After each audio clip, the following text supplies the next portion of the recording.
How you doing? I'm very well, sir. Nice to speak to you. Please tell me, do you feel more afraid, or do you think that these airstrikes will make us safer? Well, I don't think it'll make us any safer because, once again, we're carrying out state-sponsored terrorism. We only seem to be targeting Muslim countries, people with a different racial background than us.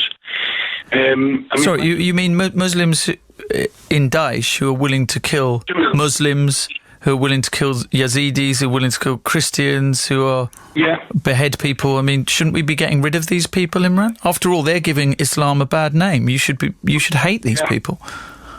Well, as a level playing field, what we should do is let's go bomb America because it belongs to the native Indians, the indigenous people. Let's go bomb Australia because it belongs to the Aboriginal people. And let's go bomb Israel. And let's have a look how peaceful these people are.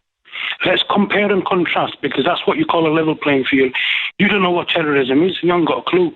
Go bomb these countries and watch the reaction as to what them people do. That's the only way, the proof of the pudding. Well, whether you believe it or not, sovereign states do not target civilians in the same way that Daesh targeted civilians in Paris a few weeks ago. Well, what are we doing? We're carrying out state-sponsored terrorism. Well, you keep saying that. But Afghanistan, they've never invaded another country, Nihal. They've never invaded a single... No, they exported terrorism to different parts by training people who came back to the UK. Some of the people involved in 7/7, in fact, had travelled to Afghanistan. The same people who used to be called the Mujahideen that we used. Well, I'm not saying that we didn't back them, but people do change. Yeah, of course. I mean, look... They're the same people, aren't they? So the 1 minute the Mujahideen and these warriors and these freedom fighters... No, because they're fighting Russians, yes. And also, as well, the Mujahideen... Imran, the Mujahideen were not religious fundamentalists. Right, for the West, yeah. But for the West, when it suits us, same with Putin now, right? We're happy to deal with Putin because he's happy to do the dirty work. And then it'll be somebody else, and then it'll continue on like this because we're happy to go around the world, meddle other people's affairs. But I'll tell you what to do. Go bomb Israel because they stole British and Irish passports. Where was Hilary Benn and all these other people with the impassioned speech and said, something? Our passports were stolen, which means we're all at risk now. We're all under threat here because what they did, they put us all at risk here. So let's bomb Israel. That's what you call a level playing field. What do you think the number one priority of a government is? To carry out state-sponsored terrorism. This government here is a Zionist-controlled government. If you look at the lobby... Is it not here to protect its people? Watch the documentary by Peter Orban, right? Educate yourself, Neil, and the listeners. Watch the documentary by Peter Orban and look at how many millions the Conservative, where they're supposed to be representing the public, which is us. They're supposed to be representing the people, but they're not doing it. They're getting millions and millions of pounds, which are basically legalised bribes. And what that does is, right, we'll go bomb this country. It's only to protect Israel, nobody else. They just want to destabilise the world. If you want peace... Imran, sorry, but 7/7 happened here. It didn't happen in Tel Aviv. It happened here. And who did it? And why did they do it? And who was sponsoring them? And where did the money come from? Right, so the same... And where were they trained? Yeah, so the same 7/7 that they knew all about these people, just like the Paris. They knew who these people were, but they want something to happen in order for them to carry out the state-sponsored terrorism. That's how it works. So Imran, can you accept that there are perhaps bad Muslims in the world who want to destroy our way of life because they think because they think we're kafirs and they think that we do not deserve to live? Do you think there are any Muslims that exist like that in the world? There isn't because religion... There isn't, really? My friend, you are deluded. You are utterly deluded. People as individually, bad people, they exist all over the world. Right, so would you admit that?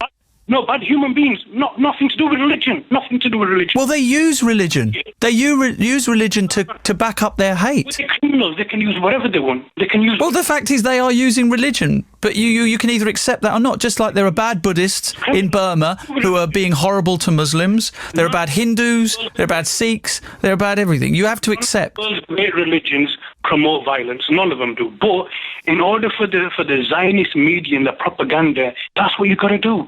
You got to do it in gullibles like yourself and others, Nihal. Sadly. Sorry, Imran. So are you saying then there is no sense, considering Christianity and Islam are proselytizing religions, so they are two perhaps of the only religions on planet Earth which encourages conversion. So are you saying that Muslims, there is no possible reason why there could be some bad Muslims who want to take over the world, and that's nothing to do with Israel? No, and you can get a scholar here if you don't believe me. You can go to a Muslim scholar. There is no such thing as conversion in Islam. Not even the slightest. You know what, Imran? Tell that to the Yazidi women. Tell that to the Shias, for instance, who have been bombed. Tell that to the Christians. Look at the things that go on in this country, right? Well, you seem to want to ignore all the bad stuff that's coming out of that region and blame it all on Israel.